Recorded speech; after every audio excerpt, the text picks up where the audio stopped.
উত্তর দিয়ে নূরজাহান হনহন করে চলে যায় বাইরে। আজাদ হোসেন দীর্ঘশ্বাস ফেলে ধপ করে বিছানায় বসে পড়ে। এত বুদ্ধি নিয়ে নূর ঘুরে বেড়ায় কিভাবে, এটাই চিন্তা করতে থাকে শুয়ে শুয়ে। এ যেন প্রভাতের মতো হলো, যার বিয়ে তার খবর নেই, পাড়াপড়শির ঘুম নেই। ফুস করে নিঃশ্বাস ফেলে শুয়ে থাকেন আজাদ হোসেন। রিমি হেলে দুলে তুষির রুমে এসে দেখতে পায় পায়ের উপর পা তুলে ফোন টিপছে তুষি। বিছানায় বসেই ওর দিকে প্রশ্ন ছুড়ে রিমি। মামির ব্যাপারটা সুবিধার ঠেকছে না আমার কাছে। ফোন হাতে এতটাই মগ্ন যে রিমির কথা তার কানেই পৌঁছায়নি। সে আপন মনে চ্যাটিং করছে আর মুচকে মুচকে হাসছে। তুষিকে কিছু বলতে না দেখে বাহুতে মৃদু ধাক্কা দিয়ে আবার বলে ওঠে, কি বলছিস? শুনছি না। কেন, মাতালদের সাথে কথা বলছিস? হঠাৎ আক্রমণে তুষি আঁতকে ওঠে। মারছিস কেন? শুনছি আমি, বল তুই। তৎক্ষণাৎ ঠোঁট বাঁকিয়ে হেসে রিমিকে বলে, জানিস কাকে মাতাল বললি? বলে দেই। কখনো দেখেছিস ভালো মানুষকে কেউ পাগল বলে? এই তুষার কাছে আনছে, আমি তুষার ভাইয়ের সাথেই কথা বলছি। তুষির কথা শেষ হতেই রিমি চোখ বড় বড় করে বিস্মিত হয়ে বলে, তুষার ভাই, আজকাল তুই মেসেজও করিস? কাল রাত ৩টার সময়ও আমাকে জ্বালিয়েছে, তাই গালি দিয়ে উচিত শিক্ষা দিলাম। এবার বল কেন এসছিস? মামা মামি কেন এসেছে? আমার সিক্স সেন্স বলছে বড় কোনো ব্যাপার আছে। বোনের বাড়ি আসতে পারে না? বলদ, বুঝিস না তুই? একটু পরেই দেখা যাবে কাহিনী কি। থাক, ঘুমা। রুমে যাওয়ার রিমি বিছানা থেকে উঠতেই তুষি বলে, এই শোন, জান্নাত আপু কোথায়? আপুকে দেখছি, আপুকে বলিস তানহা আপু কল দিতে বলেছে। পেছনে ঘুরে রিমি আচ্ছা বলে বাইরে বেরিয়ে জান্নাতকে খবর দিতে গেল। আধ ঘন্টা বাদে আমেনা বেগম সবাইকে খাওয়ার জন্য ডেকে রুমে চলে যায়। তখন আতিকুর রহমান মাত্রই অফিস থেকে এসে ফ্রেশ হয়ে বিছানায় আরাম করছে। দ্রুত পায়ে হেঁটে সামনেই দাঁড়িয়ে বলেন, খেতে আসেন, ভাইজান আর ভাবি সে কখন থেকে আপনার জন্য অপেক্ষা করছে। হ্যাঁ যাচ্ছি, খাবার রেডি করো। আমেনা বেগম ডাইনিং টেবিলে গিয়ে দেখতে পায় নাজমা একাই সব রেডি করে ফেলেছে। মৃদু হেসে তিনি বলেন, তুই একা একা করতে গেলি কেন? তুমি তো সব সময় আগে আগে করে ফেলো, আমাকে কখন কাজ করতে দাও। সবাই বলে জানা কি হিংসুটে হয়, মিলে থাকতে পারে না, অথচ তোমাকে দেখে আমাকে সব সময় নিজের বোনের মতো শাসন করেছো, ভালোবেসে নিজ হাতে সব শিখিয়ে নিয়েছো। আমেনা বেগম তাকে জড়িয়ে ধরে অধর বাঁকিয়ে হেসে ওঠে। পরক্ষণে মেয়েকে রাগ দেখিয়ে বলে, তুই আমাকে যা ভাবতে পারিস, কিন্তু প্রথম দিন থেকেই ছোট বোনই ভেবেছি। ছোটবেলায় বড্ড ইচ্ছে ছিল আমার বোন থাকবে, কিন্তু হলো না। এই বাসায় আসার পর যখন আলতাপ বিয়ে করলো, তখন থেকেই তুই আমার বোন। নাজমা বেগমের খুশিতে কান্না চলে আসে। বিয়ের সময় মনের মাঝে কত কথা উকি দিত, যা ভালো হবে তো, মিলে থাকবে নাকি ঝগড়া করবে। এখনকার সময়ে জায়ের জন্যই তো আলাদা হয়ে যায় শত শত যৌথ পরিবার, সব সময় তাকে প্রতিদ্বন্দ্বী ভাবে। অথচ আমেনা বেগম সে প্রথম থেকেই খুশি মনে সব করছে। কখনো দেরিতে সকালে না উঠলে মুখ কালো করেনি, বরং নিজেই আগে আগে সব রান্না বাসার কাজ সেরে বসে থেকেছে। মাছের মাথাও 4 মেয়েকে সমান ভাগে ভাগ করে দেন। এসব দেখে নাজমাও নিজের মেয়ের মতোই তুষি তানহাকে দেখে। বাপের বাড়ি বছরে একবার গেলেও এই মানুষটার জন্যই নাজমার মন ভীষণ পুড়ে। সবাই রাতের খাবার খেয়ে যখন ঘুমানোর জন্য প্রস্তুতি নিল, আমেনা বেগমও সব গুছিয়ে মাত্র রুমে এসে বসেছে। তখনই নূরজাহান এবং আজাদ হোসেনের আগমন ঘটে। রুমে এসেই ভুবন ভোলানো এক হাসি হাসে নূর। আতিকুর রহমান প্রতিদিন খাওয়ার পর হাঁটাহাঁটি করে, তাদের দেখে পা থেমে গেল। আজাদের দিকে দৃষ্টি নিক্ষেপ করে বলে, বাইরে দাঁড়িয়ে কেন, আসো ভেতরে। আজাদ, কি জরুরি তলবে আমাকে বিকেলে কল করেছিলে? আজাদ হোসেন সোফায় বসে ঠোঁটে কৃত্রিম হাসি ঝুলিয়ে কথা বলার জন্য মুখ খুলতেই নূরজাহান জবাব দেয়, বিয়ের পর থেকে আপনাকে আমি বড় ভাই হিসেবে মানি। বাপের বাড়ি যতবার না যাই, এ বাসাতে মন চাইলেই হুটহাট চলে আসি। আরও যেন আমাদের সম্পর্ক মজবুত হয়, এ কথাই বলতে এসেছি। আতিকুর রহমান ভড়কে যায় এহেন কথায়, থমথমে গলায় বলে, এসব কি বলছো? পরিস্থিতি সামাল দিতে আজাদ হোসেন খুব ধীরতার সঙ্গে বলে ওঠে, আতিক ভাই, আমি বুঝিয়ে বলি। ধরুন আপনার কাছে খুব দামি একটা রত্ন আছে, কোনো একদিন তা অন্য কাউকে দিয়ে দিতে হবে। এখন সেই রত্ন যদি কেউ নিতে আসে, আপনি কি করবেন? শর্ত কিন্তু একদিন আগে বা পরে দিতেই হবে। দিতেই হবে। হ্যাঁ ভাই। আতিকুর রহমান খুব মনোযোগে কথাটা ভেবেই ফট করে জবাব দেয়। তাহলে দিয়ে দিও, যেহেতু রাখা যাবে না। নূরজাহানের খুশিতে তার চোখ দুটো চিকচিক করে ওঠে। আজাদ হোসেনের দিকে তাকিয়ে বুঝায়, একদম ফাটিয়ে দিয়েছ। এতক্ষণ চুপ থেকে আমেনা বেগম বলে, আজ তোমরা দুজন কি শুরু করেছো? আজাদ হোসেন এবার এগিয়ে আসে আতিকুর রহমানের হাত ধরে মৃদু স্বরে শুধায়, ভাই, তোমার সেই রত্ন এবার আমাকে দিয়ে দাও। তুষিকে আমার বাদর ছেলেটার গলায় ঝুলিয়ে একটু স্বস্তি পেতে চাই। ছেলেটা বেকার হতে পারে, কিন্তু ছোটবেলা থেকে দেখেছো। তাছাড়া আমার মা মারা যাওয়ার আগে বলে গেছে দুজনের বিয়ে দিতে। মানুষটার কথা আশা করি রাখবে। ছোট মেয়ের বিয়ের কথা এত জলদি কখনো তিনি ভাবেননি। হুট করে আজাদের কথায় তাজ্জব বনে যায় সে। মুখ থেকে কোনো রকম কথা বের হচ্ছে না। এক ঝটকায় হাত ছেড়ে উঠে দাঁড়ায়। সারা শরীর মৃদু কাঁপছে। না, এত তাড়াতাড়ি কখনো বিয়ে দেওয়া যায় না। তুষির বুদ্ধিও হাঁটুর সমান। একদিকে তুষারের চাকরি নেই, অন্যদিকে মরার আগে শাশুড়ি মায়ের কথা রক্ষা। এ যেন মধ্যসাগরে পড়ে যাচ্ছে আতিকুর রহমান। ভাবতে হবে, এর জন্য সময় দরকার। আজাদ হোসেন তার থেকে প্রত্যাশামূলক উত্তরের জন্য অধীর আগ্রহে অপেক্ষা করছে। চোখ বন্ধ করে বড় দম নেয় আতিকুর রহমান, তারপর বলেন, এসবে অনেক সময়ের ব্যাপার, এভাবে হঠাৎ বলা যায় না। মুহূর্তে রুম ত্যাগ করেন তিনি। আমেনা বেগম ভাইয়ের মলিন মুখের দিকে তাকিয়ে থাকতে পারল না। আতিকুরের কথায় নূরজাহানের মুখটাও ছোট হয়ে গেছে। কত আশা নিয়ে এসেছিল, এভাবে মাটি করলো সব। মুখ কালো করে নিশ্চুপ হয়ে থম মেরে বসে রইল নূরজাহান। আজাদ হোসেনের মুখেও যেন ভাষা হারিয়ে ফেলেছে। হুট করে বিয়ের কথা তুললে কেন? আমাকে বুঝিয়ে বলো, ওনাকে রাজি করাবো, সমস্যা নেই। নূরজাহান গলা ধরা কণ্ঠে জবাব দেয়, দুজন যখন দুজনকে ভালোবাসে তাই আমরা ভেবেছিলাম 4 হাত এক করে দেই, কিন্তু আমারই ভুল, বেশি আশা করে ফেলেছি। ভাবি, চিন্তা করো না, উনি সময় নিচ্ছে ভেবে দেখার জন্য। এখন যাও, ঘুমাও, দেখছি আমি। আজাদ হোসেন দীর্ঘশ্বাস ফেলে বেরিয়ে যায়। কে জানে কি সিদ্ধান্ত নেবেন তিনি। নূরজাহান মন খারাপ করায় আশ্বাস দেয় আমেনা। ভাবি, মায়ের কথা মনে নেই ভাবছো? অবশ্যই আছে। যদি উনি রাজি নাও হয়, আমি নিজে বিয়ে পড়াবো। মরা মায়ের কথা কিভাবে ফেলেন আমিও দেখে নিব। ছেলে মেয়ে দুটো বড় হয়েছে, তাই ভাবছিলাম ভুলবশত কিছু হোক তার আগেই বিয়েটা পড়িয়ে রাখি। তুষি এ বাসাতে থাকলেও সমস্যা নেই আমার, শুধু বিয়েটা পড়ানোর ব্যবস্থা করো ননদিনী। আমেনা বেগম ভরসা দিলেন যেভাবেই হোক রাজি করিয়ে ছাড়বে। শেষে নূরজাহানও হতাশ হয়ে রুমে চলে যায়। বাসার সবাই তখন গভীর ঘুমে। সেই সময় আতিকুর রহমান রুমে আসেন। লাইট অফ করে শুয়ে পড়তেই আমেনা বেগম পাশ ফিরে আদুরি স্বরে বলে, কিছু ভেবেছেন? এখনো ঘুমাওনি? না, ঘুমাই কি করে? আমার মায়ের কথা রক্ষা না হলে ভালো হবে না। এতদিন চুপ ছিলাম। আপনি রাজি হলে কি হয় বলুন তো, একটি কারণ বলেন। আতিকুর রহমান গম্ভীর স্বরে জবাব দেয়, কারণ নিকা। তবে আমার ভাই ভাবির মতো শ্বশুর শাশুড়ি কোথাও পাবেন আপনি? নিজের মানুষের কাছে মেয়ে দিতে কে না চায়? সামনে থাকবে, যখন তখন চলে আসবে।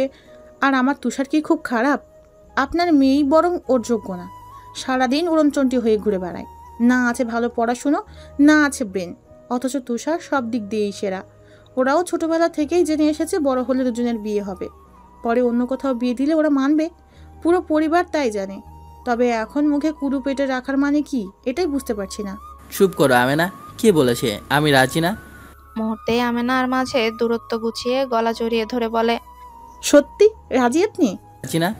হ্যাঁ, কোনো বিরাট সন্দেহ। তখন ভাইজানকে কিছু বললেন না কেন? সন্দেহ? মেয়ে আমার ছোট, সংসারের সব বোঝে না। কখনো চিন্তা করিনি এই সময় বিয়ে দেব। হুট করে এমন কথায় আমি অপ্রস্তুত হয়ে সমস্যা নেই তো, বিয়ে পড়িয়ে জান্নাতের মতো এখানেই থাকবে। গেলাম। বিয়ের পর দূরত্ব হওয়া ভালো নয় আমেনা। জান্নাত 1 মাস পরে চলে যাবে। তুষিকে যদি বিয়ে দিতে হয় তবে অনুষ্ঠান করে একবারে পাঠিয়ে দেব, কিন্তু আমার শর্ত আছে।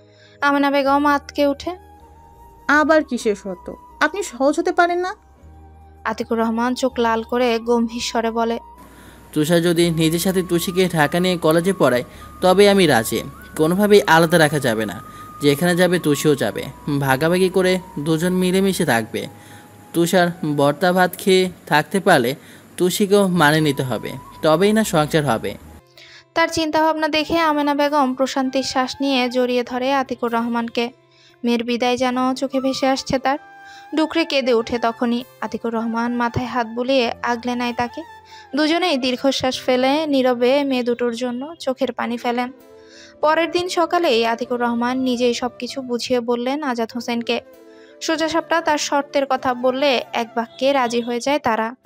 এরাও চায় দুজনের মাঝে এক কিঞ্চিত পরিমাণ দূরত্ব যেন না হয়। দূরত্ব যেমন ভালোবাসা বাড়ায়, তেমনি বিচ্ছেদ বিবাদও ঘটায়। পাক্কা 2 ঘন্টা নিজেদের মধ্যে পরামর্শ করে 4 জন তৃপ্তির নিঃশ্বাস ছাড়ল। তুষি সহ কাউকে এসবের কিছু জানানো হলো না। তারা বড়রাই বিয়ের ডেট ফাইনাল করলো তুষারের টেস্ট পরীক্ষার পর। আপাতত কদিন তুষারের রুমটা নূরজাহান নিজ হাতে সাজাবেন। মেয়ের বাবা মায়েরও একটা প্রস্তুতি আছে। টেস্ট পরীক্ষার শেষ হতে হতে আরও 1 মাস চলে যাবে। তখন তুষিরও বন্ধ, তুষারেরও প্যারা নেই, রিমি জান্নাতও ফ্রি। সব কিছু বিবেচনা করেই আলোচনা শেষ দিলেন আতিকুর রহমান। এরপর রেডি হয়ে অফিস চলে যায় তিনি। আজাদ হোসেনও লম্বা এক দীর্ঘশ্বাস ফেলে অফিস যায়। যাওয়ার আগে অবশ্য নূরজাহানকে বলে গেছেন বিকেলেই চলে আসতে। 1 রাতের মধ্যেই তারা এত তাড়াতাড়ি মেনে নেবে ভাবতেই পারেনি নূরজাহান। যখন থেকে রাজি হয়ে সব কিছু বলল, তখন থেকেই তার মুখের হাসি দেখে কে। আমিনাকে ধরে উচ্চস্বরে বলে, ননদিনী থেকে বেআইন হতে চলেছি। হ্যাঁ ভাবি, এবার থেকে ভালো শাশুড়ি হওয়ার প্রস্তুতি নাও।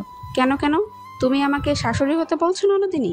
তবে বেশ, তুষিকে আমি আচ্ছা মতো কাজ করিয়ে ছাড়বো। ভেবেছিলাম মেয়ে হিসেবে ঘরে তুলবো, তা তো তোমার ভালো লাগলো না। আমিনা বেগম হেসে ওঠে তার কথায়। তুমি পারো ভাবি, ভাইজান কপাল করে এমন বউ পেয়েছে। তুষিও কপাল করে এমন শাশুড়ি পাচ্ছে। কথা বলে এই দুজনে হেসে উঠে একসাথে। আপাতত তারা 4 জনই এ ব্যাপারে জানে।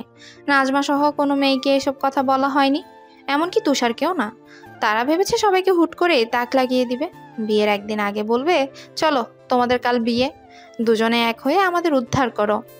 এসব ভাবতেই নূরজাহানের বেশ লাগছে। তাদের মুখের অবস্থা কি হবে এখন থেকেই কল্পনা করছেন তিনি। তুষার খুশিতে আত্মহারা হয়ে কি করবে ভেবেই হেসে দিলেন তিনি। বিকেলে তুষিকে ইচ্ছে মতো আদর করে নূরজাহান চলে গেল। যাওয়ার আগে অবশ্য কানে কানে বলেছে, এবার 1 মাসে খেয়ে দিয়ে মোটা হ দেখি। অলরেডি 49 কেজি, আর কত মোটা হতে বলো? আরো গোলমোলো হওয়া চাই। তুষিকে ধরে কপালে চুমু দিয়ে সিনজিতে উঠে বিদায় জানায়। সন্ধ্যের পর জান্নাত, রিমি আর তুষি আড্ডা দিচ্ছিল। তখনই আহিরের কল আসায় একটু সাইডে যায় সে। অসময়ে ফোন আসায় কপাল কুঁচকে ফোন কানে নিতেই ওপাশ থেকে বলে, গেটের কাছে আসো, দাঁড়িয়ে আছি। মানে কালকের আগের দিনই না গেলে আম্মা কি ভাববে বলো তো? যা বাবার ভাবুক, আমারও তো ভালো লাগে না বউ ছাড়া ঘুমাতে। বিছানা থেকে শুরু করে পুরো রুম তোমার শূন্যতা খাকা করে। জান্নাত বেলকনি থেকে উকি দিয়ে দেখতে পায় আসলে ঘেমে জব জব শরীর নিয়ে দাঁড়িয়ে আছে আহির। জান্নাত চোখ লাল করে জবাব দেয়, অসভ্য, কালকেই চলে যাবে? সবার সামনে আমাকে লজ্জা পেতে হয়। চলে যাব মানে? সব কাপড় নিয়ে এসেছি। ভাবছি তুষি রিমির বিয়ে হয়ে গেলে তোমার বাবা মাকে দেখার জন্য তো আমাকেই থাকতে হবে। তাই একবারে চলে এসেছি জান। তাদের চিন্তায় কাজও মন বসে না আমার। জান্নাত মুহূর্তে কল কেটে হনহন করে বেরিয়ে গেট খুলে দেয়। আহিরের সামনে দাঁড়িয়ে বলে, কালকে সকালেও তো আসতে পারতে। আহির আস্তে ধীরে জান্নাতের খুব কাছে চলে আসে। কপাল থেকে চুলগুলো সরিয়ে কানে গুজে দিতে দিতে বলে, সকালে এসে কি রাতে তোমাকে আদর করতে পারতাম? জান্নাত এক ঝটকায় হাত ছাড়িয়ে টেনে নিয়ে আসে ভেতরে।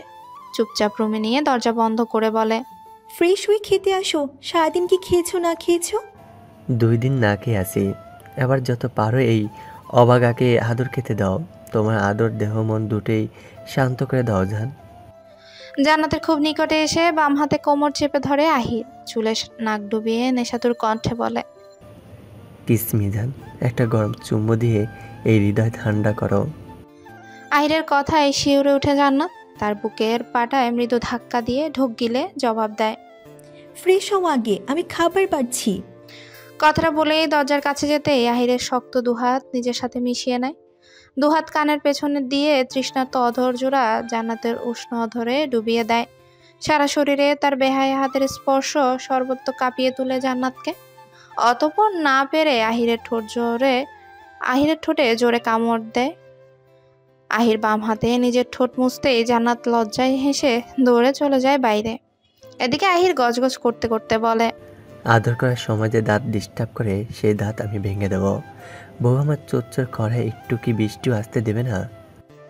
রাতের খাবার টেবিলে সবাই মনোযোগ দিয়ে খাচ্ছিল। তখনই আতিকুর রহমান প্রশ্ন করে আহিরকে, সংসার হবে? অফিস আকস্মিক কথায় একটু বিব্রত বোধ করে আহির। প্লেটে হাত নাড়াচাড়া করে উত্তর দেয়, আলহামদুলিল্লাহ, ভালোই চলছে বড় আব্বু। কেউ আর কথা বাড়ায় না, চটপট খেয়ে যার যার মতো শোয়ার প্রস্তুতি নেয়। রুমে এসে রিমি ইয়ারফোন কানে গুঁজে গান শুনছিল। তখনই কল আসে ওর ফোনে। অপরিচিত নাম্বার বিদায় ভ্রু কিঞ্চিত করে কানে নেয় রিমি। আসসালামু আলাইকুম, কে বলছেন? ওপাশে পিনপিন নীরবতা। কিছুক্ষণ যাওয়ার পরও কোনো রেসপন্স না আসায় আবার বলে উঠে সে, হ্যালো, কথা বলছেন না কেন? হুম, তবুও কোনো জবাব আসে না। কয়েকবার এভাবে হ্যালো হ্যালো করার পরও যখন উত্তর এলো না, রিমি তখন ফট করে কল কেটে দেয়। লাইট অফ করে শুয়ে পড়তে টেক্সট আসে, কাজল কালো চোখে মেয়েকে হুট করেই আজকাল মাঝরাতে বড্ড মনে পড়ছে। তাকে সামনে বসিয়ে চোখ দিয়ে ছুঁয়ে দিতে ইচ্ছে করে। কোনো এক বৃষ্টি ভেজা রাতে বেলকুনিতে মেঝেতে বসে তার সাথে বৃষ্টি দেখতে ইচ্ছে করে। সে থাকবে আমার কোলে বসে, পিছন থেকে আষ্টে পিষ্টে ঝরিয়ে ধরে তার কাঁধে ঠোঁট ছুঁয়ে রাখবো। কখনো গোধূলি গড়নে তার সাথে শত শত মাইল হেঁটে বেড়াবো। শ্যাওলাপাড়ার টঙ্গের দোকানে আপনি যখন দোয়া ওঠে চায়ের ঠোঁট ছুঁয়ে চুমুক দিবেন, সেই দৃশ্য আমি তৃপ্তি নিয়ে দেখব। মেয়ে, আপনি মায়া জানেন, শত সহজে এই কঠোর হৃদয়ের মাঝখানে জায়গা করে বসলেন। এই টকবকে যৌবন হেফাজতে রেখেছে শুধু আপনার জন্য। কোনো এক নির্জন রাতে সব ঢেলে দেবো আপনার মাঝে। সে জায়গায় লুকোচুরি খেলায় আমি খুব পারদর্শী, তবে আপনার সাথে এইভাবে লুকোচুরি খেলতে বেশ ভালো লাগে। থাকুক না জীবনে কিছু রহস্যময় মানুষ। আমি চাই সারাক্ষণ আমাকে নিয়ে ভেবে আপনার মাথা ব্যথা হোক, তীব্র মাথা ব্যথা কারণ হব। মাঝরাতে আমিই না হয় মাথায় মলম লাগিয়ে দেব। বিড়বিড় করে মেসেজটা পড়তে এবার সত্যি সত্যি মাথা ব্যথা শুরু হলো রিমির। এই একটা যন্ত্রণা, ওই অচেনা মানুষটাই কে জানার ইচ্ছে তীব্র থেকে তীব্রভাবে সমগ্র দেহে ছড়িয়ে পড়লো। নাকের ডগা থেকে চশমা বাম হাতে ঠিক করেই শুয়ে পড়লো সে। মন জুড়ে হয়তো কারোর জন্য ব্যাকুলতা কাজ করছে। আমাদের সবার ক্ষেত্রেই অজানাকে জানার একাকার সমান ইচ্ছে জাগে। এভাবে হৃদয়স্পর্শীয় মেসেজ পাঠানোর মানে কি? সে কি জানে দিন দিন এই লোকটার ফাজলামোতে রিমি দুর্বল হয়ে যাচ্ছে খুব? ছেলেটা খুব গুছিয়ে অল্প কদিনেই মনের মাঝে জায়গা করে নিয়েছে তার। আর কত লুকোচুরি করবে এই লোকটা? কখনো কি সামনে আসবে না, বলবে না কিছু? এই মেয়ে, আমার মতো সুদর্শন ছেলেকে কিভাবে বড় বলেন? চোখে চশমা না পরে হুটহাট কাজল পরলেই তো পারেন। এই কোমল হাতে লাল রঙের চুড়িও মানাবে বেশ। দুপায়ে নিজ হাতে আলতা পরাবো আপনার। কল্পনায় অপসার হব, সাজাবো, আমার মনের গহিনে বন্দি করে রাখবো সর্বক্ষণ। মাঝরাতে ঘুম ভাঙায় তুষারের মনটা আজও বেহায়া হচ্ছে তুষির জন্য। এভাবে দূরে থাকা যায় না। বালিশের পাশ থেকে ফোন হাতে নিয়ে কল করলো আজ, দুষ্টুমি করার জন্য। দুষ্টুমি করার ইচ্ছে নেই তার, তারপরও একবার কল দেওয়ার পর যদি ধরে তবেই কথা বলবে একটুখানি, নয়তো হতাশ হয়ে ঘুমিয়ে পড়বে। কয়েকবার রিং হওয়ার পরেই রিসিভ হতে ঘুমু ঘুমু স্বরে কথা ভেসে এলো, তুষার ভাই, তোমার পা দুটো কুরিয়ারে পাঠিয়ে দেবে প্লিজ? এহেন কথায় ভরকালো তুষার। কান থেকে ভালো করে নম্বর দেখে জবাব দেয় তুষার, দিন দুপুরে মাথার সব তার কি ছিঁড়ে গেল? কি আবল তাবল বকছিস? আমি ঠিক আছি, তাড়াতাড়ি 2 পা পাঠানোর ব্যবস্থা করো। দেহের সব অঙ্গ রেখে পা কেন? কারণ তোমার পা দুটো ধরে মাফ চাইবো। কি এমন পাপ করেছিলাম তোমার মতো ভাই পেলাম? বিশ্বাস করো, মাটিতে গড়াগড়ি খেয়ে কাঁদতে ইচ্ছে করছে। মধ্যরাতে তুষার ফিক করে হেসে দেয়, বালিশে পিঠ ঠেকিয়ে বলে, এত ঘুমিয়ে কি করবি? পরক্ষণে মাথায় দুষ্ট বুদ্ধি আসে, এই শোনা, এত ভাবো আমার জন্য? এখন ঘুমিয়ে পুষিয়ে নিচ্ছ, বুঝতে পেরেছি। বিয়ের পর প্রতি রাতেই জেগে জেগে আদর দিবে, তাই দুষ্ট মেয়ে আমার লজ্জা করে না বুঝি? ছোট মাথায় এসব কিভাবে ঘুরে? তবে ঘুমাও, বিয়ের পর ঘুমাতে দিব না এক বিন্দুও। চট করে তুষির ঘুম পুরোপুরি ছুটে যায়। হুড়মুড় করে শোয়া থেকে উঠে বলে, ছি, বাজে কথা বলো কেন? ফোন রাখো, জঙ্গলি ভূত। রাখছি, তোমার ওই ঠোঁটে 100টা চুমু। এবার ঘুমাও। মুহূর্তেই ফোন কেটে দেয় তুষার। এসব খাপছাড়া কাণ্ডে তুষির শুকনো ঢোক গিলে চোখ কচলাতে থাকে। এগুলো কি স্বপ্ন নাকি বাস্তব? তুষার ভাইয়ের মুখে ভালো কিছু আশা করাই মস্ত বড় ভুল। ফুস করে শ্বাস নিয়ে বড় বড় দম নেয় তুষি। ঘুম যেন আপনা আপনি দূরে কোথাও পালিয়ে গেছে। এরপর গায়ের কাঁথা জড়িয়ে মিথ্যে ঘুমানোর জন্য চোখ বন্ধ করে রাখে। মনের মধ্যে আজকাল ভয়ঙ্কর এক অসুখ অনুভব করে সে। এই অসুখ তুষার নামক বন মানুষের দুষ্টু মিষ্টি ভালোবাসা। চৈত্র মাস পেরিয়ে বৈশাখের বিদায়ের সময়ও ঘনিয়ে এসেছে। চারপাশে খাকা রোদে টিকে থাকা ভীষণ মুশকিল। রোদের তীব্রতায় বাইরে বেরোলেই গলা